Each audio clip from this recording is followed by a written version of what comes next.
Here we have a 2020 Ford Mustang Ecoboost.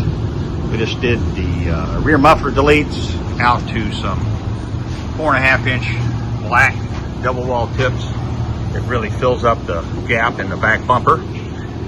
See, the rear mufflers are no longer there, but it is all stock up front. It comes from the turbo back, single, and it splits out the dual, so we left all that alone.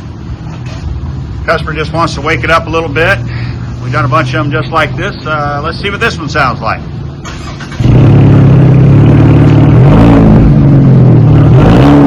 Well, you can definitely hear it now. It's a rumbling.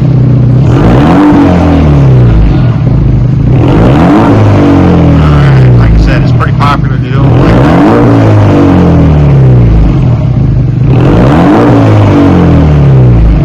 Sounds pretty good.